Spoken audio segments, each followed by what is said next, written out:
Welcome to the Speaking Podcast. All episodes can be found on speakingpodcast.com. We're also on YouTube and you can find us. I'll have the link in the description below. Be sure to share with your friends and give us a thumbs up. My friend today is Sébastien Roger de Nuñez. He's currently in Portugal, but a nomad, I would say. Would that be correct? Yeah, we can say that.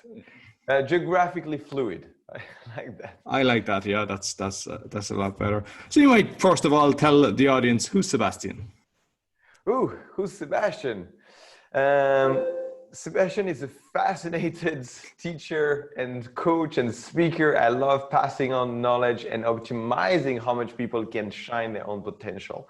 And I'm French Argentinian. I've been having my own business for over 10 years now. And I've been in a relationship with my beloved Daria Vodopianova, who was also a guest on your podcast not so long ago. And we've been together for also 10 years. So we've been living in France together, in Australia, in Spain, in Portugal, been touring around the world, doing workshops and talks. And yeah, that's a lifestyle that we've designed for us to be able to live our biggest potential. And that's what we encourage other people to do. Yeah, I think that's everyone's dream. I mean, I'm using the green background for the beach, but that's where I actually really want to be. So, yeah, no. So you might tell us about your journey from youth, because I mean, I've seen you. You're a very competent speaker. You're a brilliant speaker. But when you were younger, was it always like that, or how did it go? I think it's been for a very long time an undiscovered and maybe even frustrated talent. So one thing I teach when I go about like reaching your biggest potential, and I use the metaphor of superheroes and superpowers, is that when you don't know how to use your superpower, it becomes the worst thing. It becomes your weakness. And the kryptonite of Superman. Yeah, but it's your own superpower that starts destroying you. And the metaphor I use is Cyclops from X-Men. If you don't know Cyclops from X-Men, he is the guy who has this very powerful vision that cuts through things. But he needs to use goggles to control his superpower, because otherwise he would cut through everything. And you don't want to be around him if he's not learning how to control his superpower. So to go back to my personal story, I heard a lot when I was younger, you speak too much. And that obviously hurts in general for everybody, but for me, I think a part of me knew that there was something into speaking and expressing myself in certain ways. But because I didn't have the proper stage, I'm not even talking about a real stage, but a place to express myself where I could develop my talent, I was doing it everywhere with everybody all the time, and abusing my superpower. And I had done I started playing music when I was 20. I started also theater when I was 20, and I was exploring these expression forms. But it's not only until I don't know, when I did the first TEDx, I was probably 30, yes. So it was not only until I was 30 that I had finally this stage. And to be honest, before this TEDx, I only sensed that I could do a good job at speaking, because I would see other speakers and would say like, oh, I could do this, or I could do better than that. But I didn't know how to get started. And it's because of the languages. So I speak 12 languages and I was passionate about languages. And I had this opportunity to do this TED Talk. And there I prepared so much, because it's hard to do a talk and condense all your passion into 18 minutes. And from that talk that I think I did successfully, and the number of views speak for themselves, I believe, I've developed the confidence that, well, I maybe have these talents and it's time to invest more into doing it. So that's like a lot of the story I just shared with you was about the failing at being a speaker and the turning point into saying, okay, actually I can do it. And the reason I emphasize on that is because I believe it's not only about speaking, but I think in many areas, a lot of people might feel like they have this talent that wants to emerge, but they didn't have the opportunity to frame it. And I think it's about having the right context to frame your talent. And then boom, this talent, instead of being something that is something we want to try to hide away, or we don't know how to express, we're a bit awkward, like teenagers with their growing body. You become like, no, this is me and I have this gift. And obviously then you practice, and I've been working a lot into improving my capacity to express myself on stages ever since. But that's really the beginning of the journey. Okay, beautiful. And I believe, is it 4 TEDx that you have done? Yes, so now I have done 4 TEDx, and that's actually something that comes to me, and like when I was teaching people really public speaking, and I still do on partly, but it's something I was leveraging to tell people, look, I have this experience. But where I really got experience was from coaching speakers, TEDx speakers. So on some of those events, I was also the coach. But one thing I tell everybody when they ask me about how can I do a TEDx, you've done 4, you must know the strategy, is, well, if you have to do it like I did the first one, and maybe the 4th one. The 2nd and the 3rd, I did it from the wrong place. I did it because people told me, well, if you want to be a public speaking coach, you'd better do a TEDx in English. I was really trying to do a TEDx, and I didn't have a message to share. I just wanted to have the name behind me. And then again, the numbers speak for themselves. I have way less views because I was not as inspired. I just did it for the wrong reasons. And I want to emphasize, I believe that your listeners, probably a lot of them might want to do a TEDx and want to say, I'm sure you are doing it for the good reasons, but make sure it's only for the good reasons. That you have this idea worth sharing and you feel like it's ready. It's not something, oh, you woke up, oh, that would be an interesting. No, it has to be a mature talk. If you want to narrow it down into 18 minutes, ideally you've spoken about that for the last 3 years. And it's a beautiful message, because everybody, they just want to have TEDx on their thing. So that's a beautiful message that you're saying there. It's so important. And I've done the mistake. So I'm telling you, don't do it, because then you have it and you realize, and you feel a bit empty. When I was feeling full the first time, because I was like, it was almost a consecration. As soon as I did that, I almost wanted to move away from languages. I felt like I've reached the top. There's nowhere else to go. And I think it's important that it's not supposed to be to serve your business or your ego. It's really about, yes, there should be some ego of challenge of doing the best talk possible, but it's just at the service of the talk and even more the idea that you want to share. Beautiful. Yeah. And what language did you do the first one in? I did. The first one was in French. It was in France. It was in my home city. And it was really by chance. I was going to this co-working space and they were just having a meeting. I didn't even know they had one in my town. So it was really like this one, it felt like fate. It came my way. The other ones I really went after. I hunted them down. Didn't feel good. Mm. Okay. And you said that you really prepared for the first one. What exactly, could you tell us what it entailed, your preparation? Well, the main difference also between the first one and the other ones was that they had a speaker coach. On the other ones, I had become the speaker coach for everybody else, but I was not coached. So I was coaching the other speakers, but I didn't have this external point of view. And so as much as I love preparing and I've become very good at preparing my own talks, it's always good to have someone else to see the reaction, to see what works, what doesn't work. And also if they're a talented coach, to guide you in the right direction. And one thing, and that's also the thing I tell now that I'm been coaching a lot of TEDx speakers and speakers for other conferences, is I really narrow it down now to just the couple of actions I want my audience to take. I remove all the ideas, all the information, and I start from the end. I say, well, if my audience can do that action, I will have succeeded. Otherwise, because at first I was doing talks and I was informing people.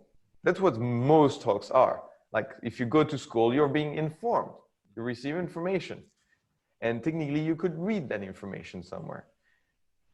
Then I said, it doesn't feel right. People have like, yeah, I learned a lot, but they feel like there was no energy. So I started saying, I need to inspire them. I need to give this motivation, this drive. And I said, and that was great. People were ending the talk and say, I felt so inspired. I want to do things. And I learned so much. But after, if I was checking 1 month later, they hadn't done anything. So they were still inspired by the talk, but they didn't really take a different action, which is great, but not enough for me.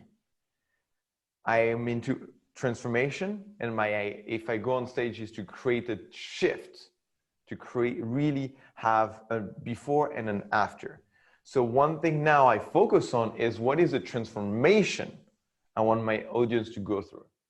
And if the only way to validate that there's a transformation, if there's a different kind of action that is taken. And I use this example because I think it's one of the easiest, but also most symbolic. So we used to do a lot of talks about personal branding and how to stand up in your field to be the expert. It's still linked to what we do today, but we're doing this in co-workings and talking to starting entrepreneurs. And what we were telling them is one action we want you to take is to buyyourname.com. Very simple. It can be done in 10 minutes. It costs 10 euros. Yeah. Very simple. But you would tell the people that would be like, yes, I'm going for standing up, because the message here was, how do you step up, stand up, and become the #1 expert in your field? Like you don't become just another designer, you become the designer. And maybe you're not the designer of everything, but just of logos for breweries, artisanal breweries. You become the name that does these kind of things. And the one thing is you want to say, well, if I am the expert, I can't hide, I have to be seen. And one way of being seen is to have your own website. And you would see that people who would do the action had much more results on other things because they were doing the first thing of stepping up. So it was a very simple action they could take. And ideally, if you can, you make people take the action during the session. So for another one was like, I'm doing a lot of talks about raising your fees, like increasing your pricing. So I tell people, you know, like make a list of 5 clients that you currently have, you actually don't want to work with.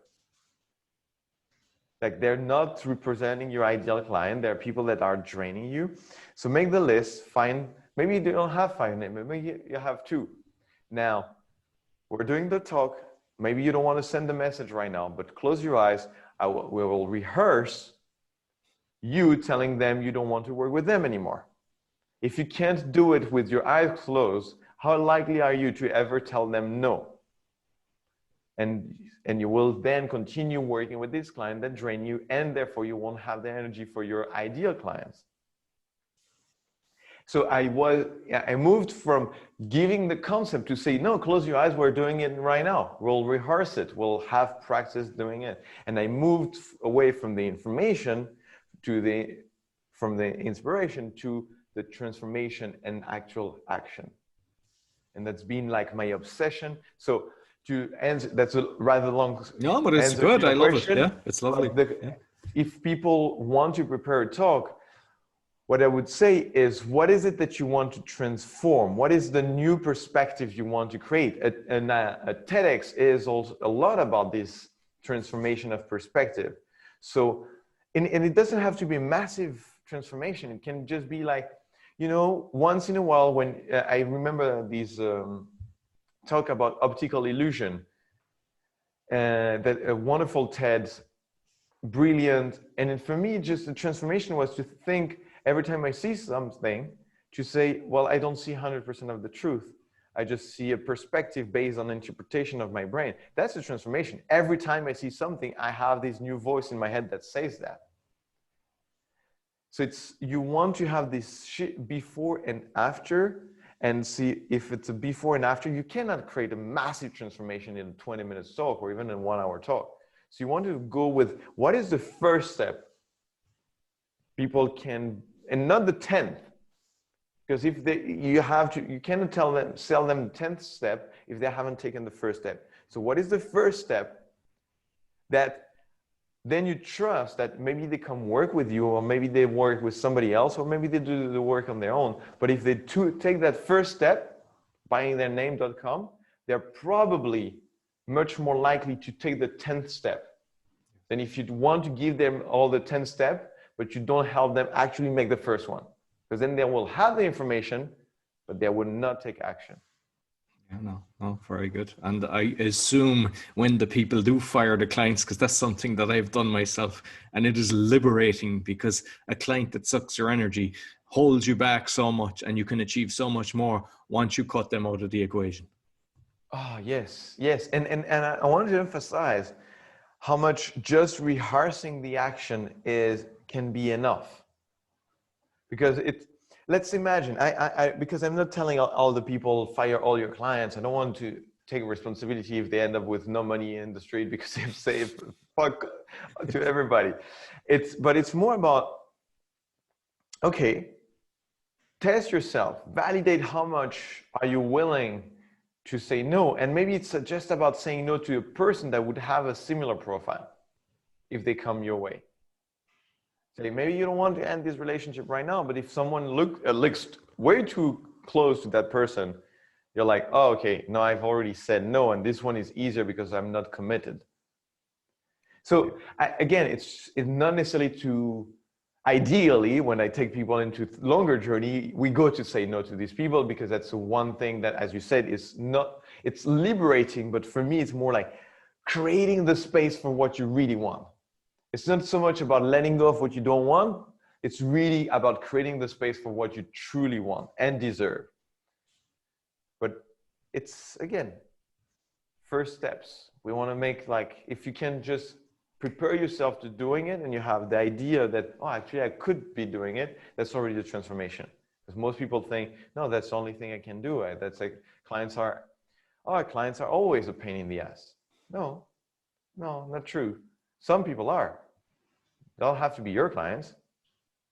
That's someone else who's like willing to work with them, and maybe for somebody else, they're perfect.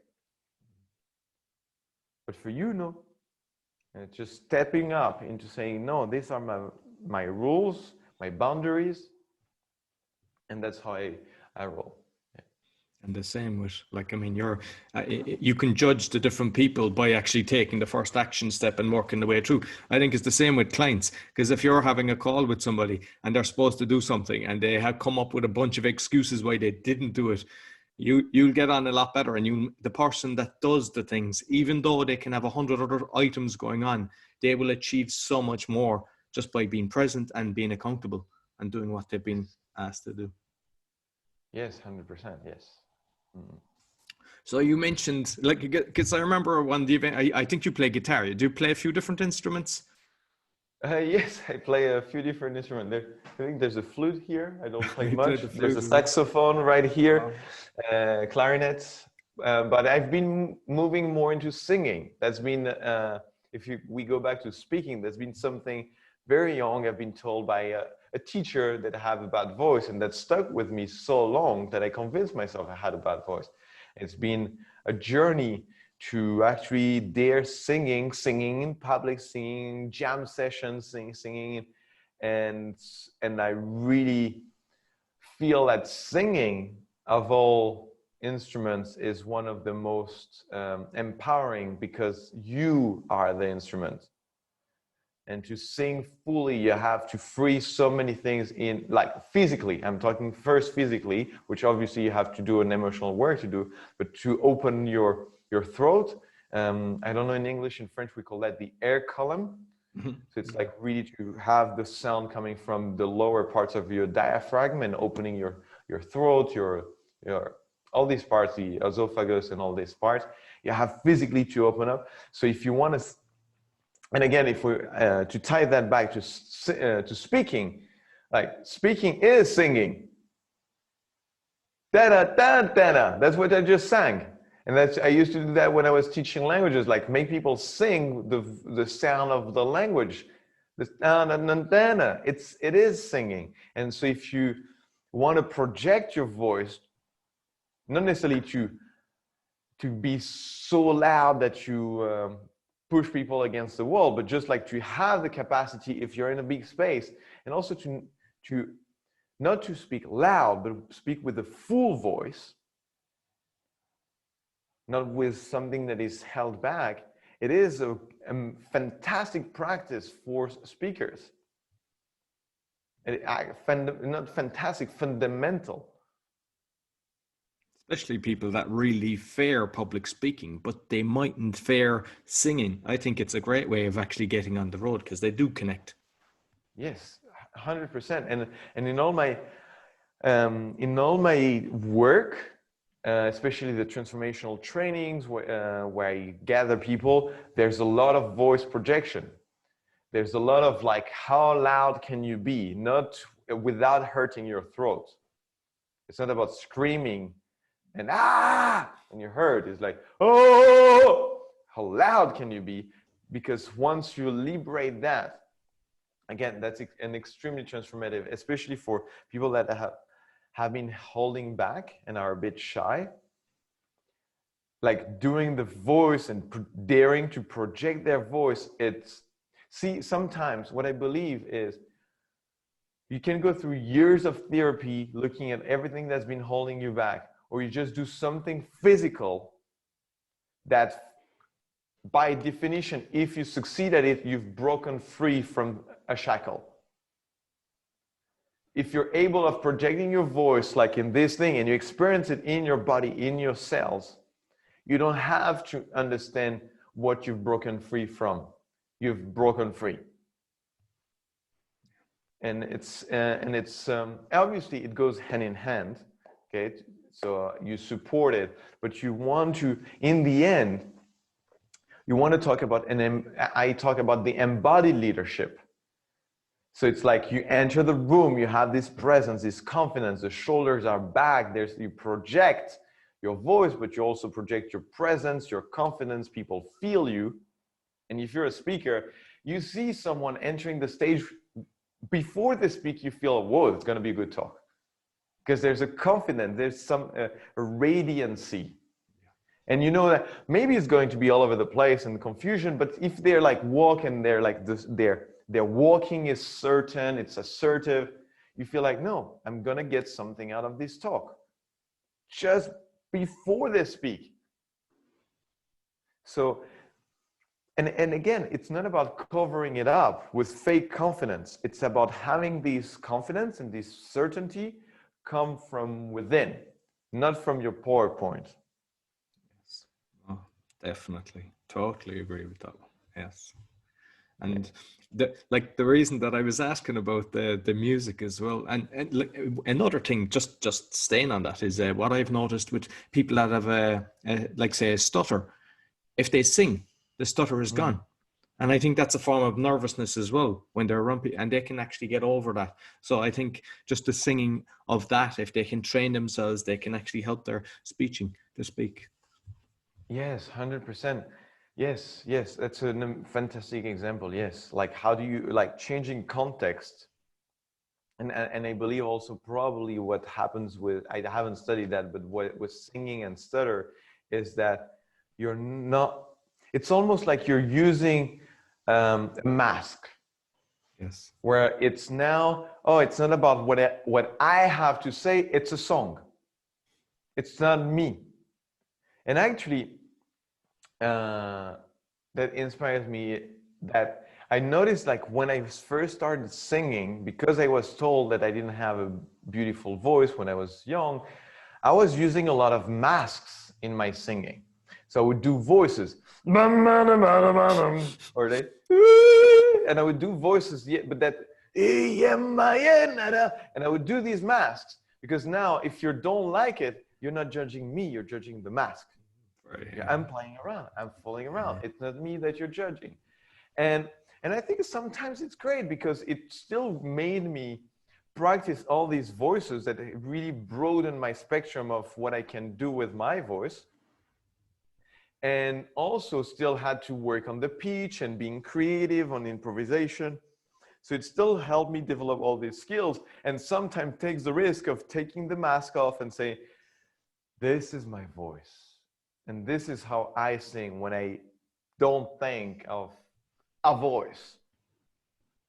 And then like, it's, yeah, so, and I think it's the same with public speaking. You can, you know, rehearsing and writing things down and preparing. Like, obviously, these conversations completely unscripted.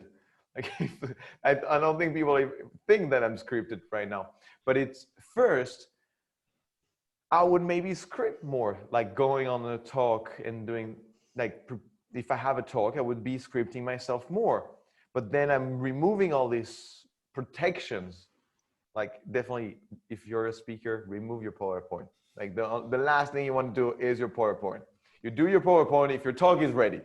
But the thing is, the notes or the anecdotes and the stories that you want to share, if the preparing itself is a desire to do the best talk possible, but it's also protection from doing the worst talk possible. And you, at the same time, want to be the best speaker in the world with your voice, but you also want to trust that whatever has to come through you, and if you're present to what your audience desire, you will come up with the right story, you will come up with the right example, you will come up with the right exercise, you will come up with the right thing on the spot, because you have developed these skills. So I think it's a dance between order and chaos, like over preparing and under preparing. And you do both ideally at the same time for the same talk. So like because you've seen talk that have been over rehearsed. Like it's like, yeah, no, it's there. Everything is there, but like the soul is not. Yeah. You feel the words, even the emotion has been acted and all that. You can see the flick of the hair and they turn a certain way. It's but every like, single thing. You're not with me. Yeah. You're in your room. Like you're in your room. And then there's like under preparing, obviously, like, oh yeah. And I think I could talk about that. And I think I could talk about that. And it's really about, I forgot to mention that. It just goes back like to something they said like 3 sentences ago. So you want to find the balance in between the two. Obviously here I'm depicting the worst case scenario of both. But yes, you want to find this balance. Oh, exactly. And why I mentioned about the music is my brother, I think he can play any instrument he puts his mind to. I remember, he had drums, guitar, everything, mouth organ, a new song come out and a few minutes later he can play it. And he also sings as well. But he went to Holland, and after 2 years, he was able to speak Dutch. I mean, I'm 13 years in Poland and I'm still not fluent. I took guitar lessons, and I remember the guy used to be looking out the window waiting for the hour to end. I just didn't, that part of the brain seems to be a bit slower for me, of different skill set. But so with the languages as well, I think it's kind of, they're connected. I think languages and the ability to play musical instruments are kind of, there's a connection there. 100%. Starting to learn music and doing theater and learning language all started when I was studying. When I was 20, I left my parents' home and I wanted to study, and then all of these started at the same moment, and they definitely supported each other. I know, because theater, you have to act. When you learn a new language, you have to act like a new person. And the music, it's like the tonality. So now I had the gestures, the personality, and the musicality that enables me to learn another language faster. I think one of what this inspires me is to remember that if you can go with your whole being to the practice and to say, no, I'm not, like the piano lesson, it's not just mechanical. It's also maybe there's a part of logical. Okay, if I do this with my mind, I understand a concept, I understand the scale, I understand the movement. And then maybe with the soul of like, this is what it just should sound like. And then just focus on what it should sound like and not how can I produce a sound. And like, there's ways, like if you can approach the skill learning from a holistic perspective where you just attack with all your senses all your capacities, you'll have much faster learning experience. And just to go about that, when I tell stories and I teach people how to tell stories, I say the best way, and especially when it's visualizations, because you've had people close their eyes and travel to a different destination than the room they're in. You want to trigger all the senses if possible. You want to make people see something, you want to make people hear something, you want to make them to feel like touch something, you want to maybe have them smell something, and definitely you want them to say what do you think in that moment and what do you feel emotionally in that moment. And the more senses you trigger, the more anchored it is. And it's the same with the language learning. I remember when I was teaching people how to remember a word, if this had trouble, I said, use all your senses. How does it sound like? What does it look like? Like if it was a texture, what would it feel like? So, and there, like the more, it's not that obviously we have preferences, like one people would be more, but if you use all of the angles at the same time, it doesn't matter what your preference is, like use your power, but you also use the other ones as support, as other columns to make that sure that you do remember or you do embody that. Very good. Yeah. Did you ever think of actually creating a language course? Because the fact that you can speak 12 languages is fascinating. I did. I created an introduction to my method. It's on Udemy. It's for free there. Oh, very nice. I would love to at some point get more in depth, but now I'm focusing on the reason I moved away from languages, as beautiful as I found the journey, is that I think in the end, we want something deeper than learning another language. And I want to support people that want to go deeper. I realized only recently, last year or so, or that the reason I probably learned all these languages is because I felt misunderstood in mine. So I said, maybe if I try another culture, another country, I will be able to be understood. But it was not as efficient as when I practiced the art of speaking and expressing and listening, actually understanding how much listening is a key element of speaking. If you listen to your audience, you don't have to work so hard. And I'm not saying, especially if you're in front of 100 people, that listening means actually listening to words. It's listening to the energy. Are people tired? Are people excited? Do they want more? Is it going too fast? Do they need a push? Do they need a cuddle? So it's like to listen to their needs is way more important than to actually keep speaking. And to bring that back to the transition for me from languages to what I'm doing now, which is helping people live fully in their purpose and help others shine brighter too. It's just that I think when people learn a new language, they're happy, but when they can live fully from their purpose, make more money, create more impact, and have more fun, they're in bliss. Absolutely. So I just had to move away and say no to something I was passionate about to move on to something that felt like a greater calling. Like you mentioned there about tapping into the audience's energy. Another thing as well is if you're listening to the speakers beforehand and you see the reaction to something, you can do a recall and just make a strong connection based on that. Yeah. Oh, or call them out.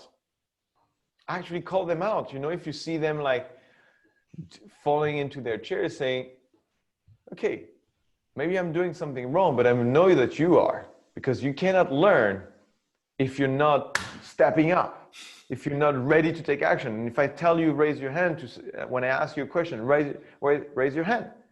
Not for me, for you to be say, I'm ready to learn, I'm bringing it on. So I can call them out and they cannot deny what I call out because, you know, you just replicate what you just seen and they're like, okay, yeah, that was me. You just imitate.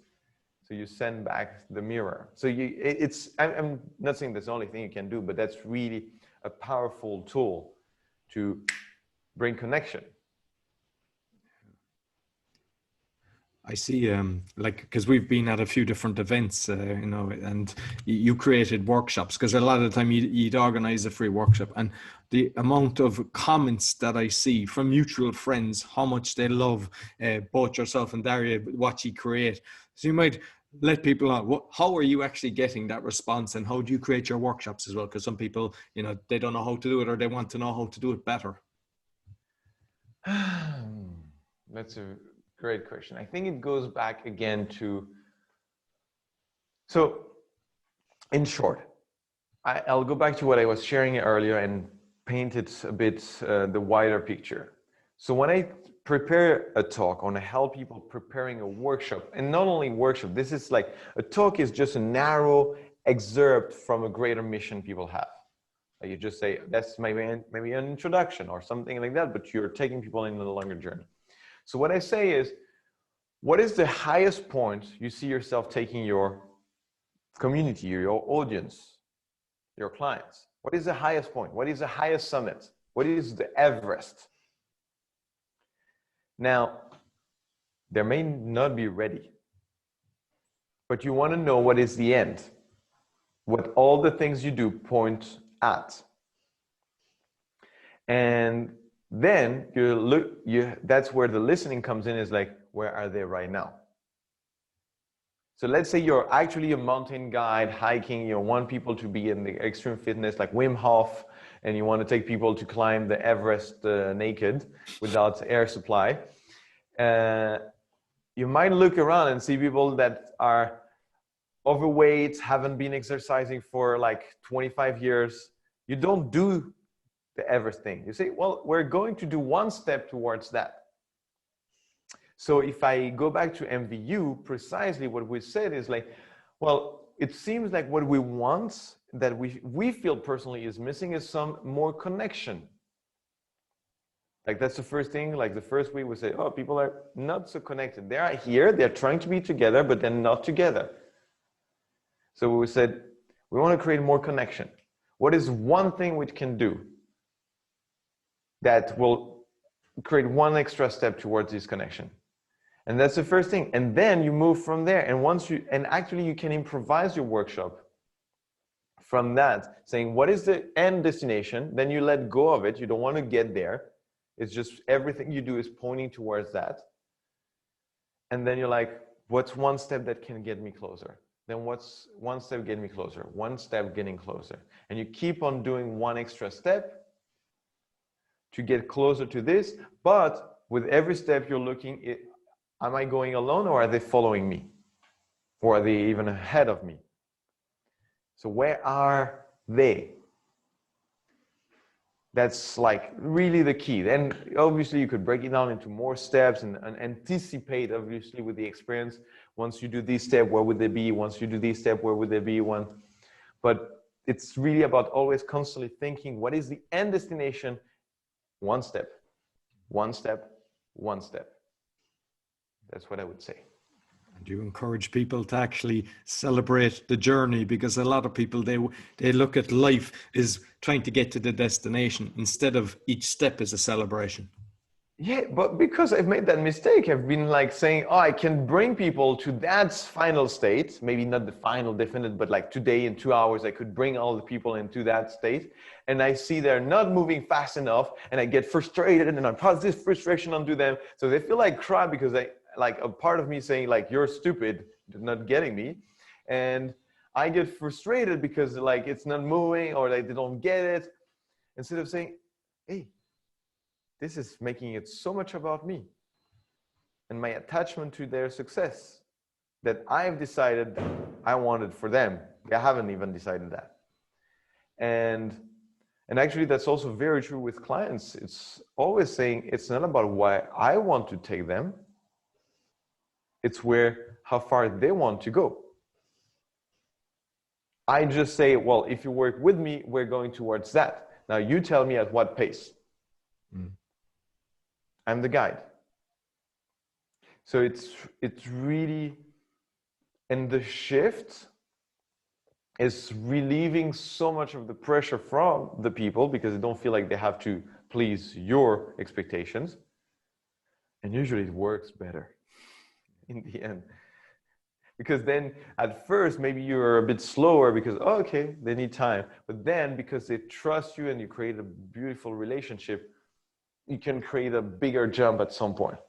The moment you say, you know what, we've been moving at a great pace now and it's great, but there's so much we can still do. Do we want to jump? Do we want to like skip a couple of steps and try this? And then like, it's been going great so far. Why not try? If you think we can do it, but you have established this trust, this relationship of like, okay, you're okay if we don't succeed, we're just going to try, but it would be good if we succeed at getting there. Beautiful. So it's a beautiful dance. Yeah. And I know that you've organized retreats as well. Is it kind of similar process that you go through? Or 100%.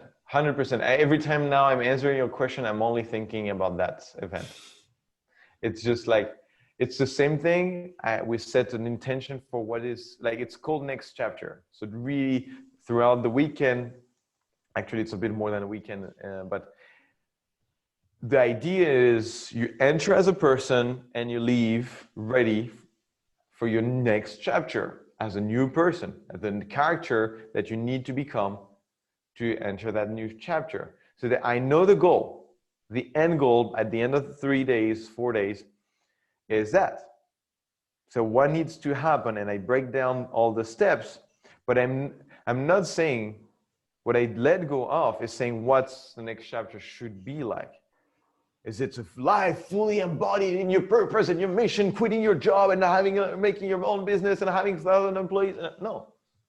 Maybe your next chapter is just, it's still not major chapter transition. Like some books have like big chapters and sub chapters. Maybe it's just a sub chapter, or maybe it's a new tome, like a new second book of like this trilogy that you're living.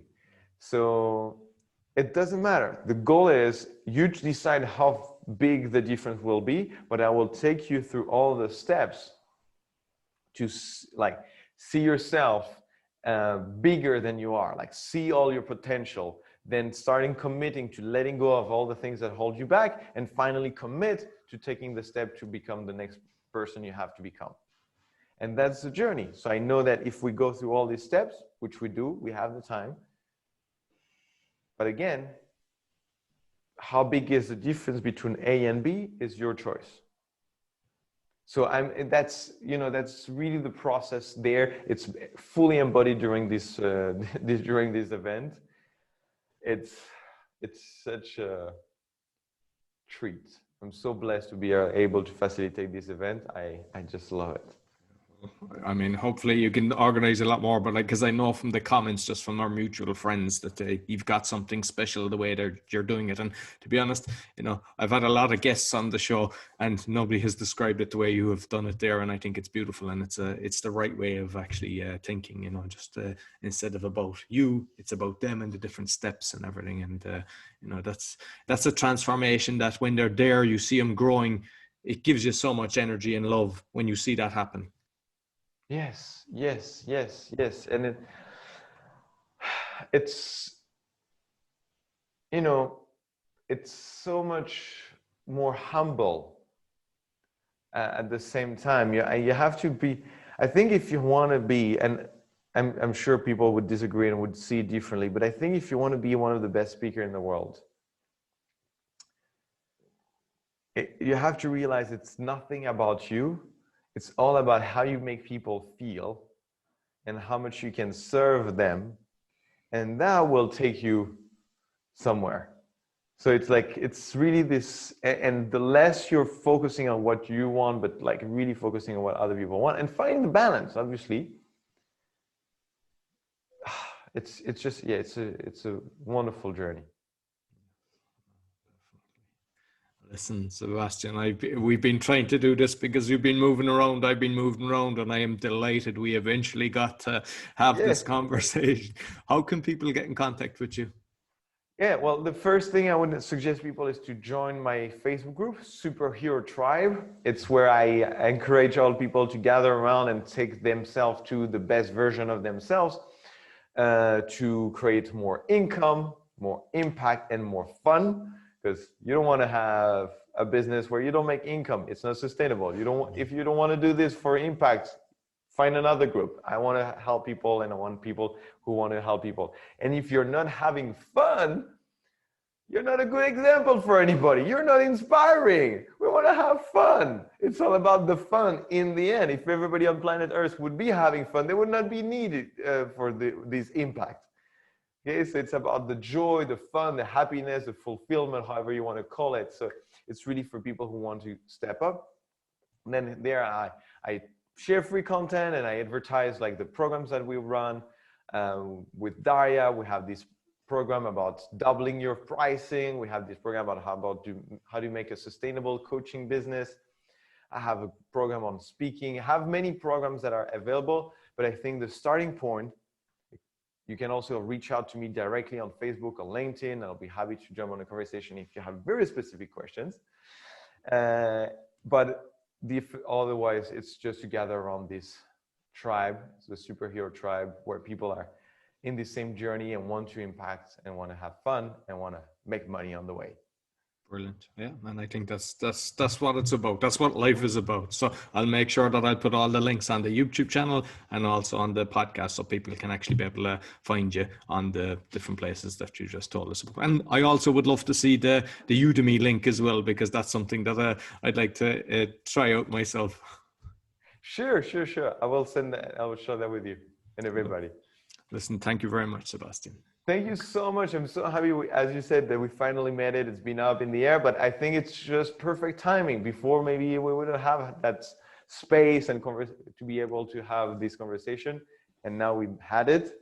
Perfect timing. I'm so happy. Thank you so much for having me. It was a pleasure to be here with you. Thank you. So that's all for the Speaking Podcast. You'll find all our episodes on speakingpodcast.com. We also have the Meditation Podcast, the Learn Polish Podcast, and the Awakening Podcast on roycollin.com. As mentioned, we're on YouTube as well, so you'll see that in the description below. Until next week, take care.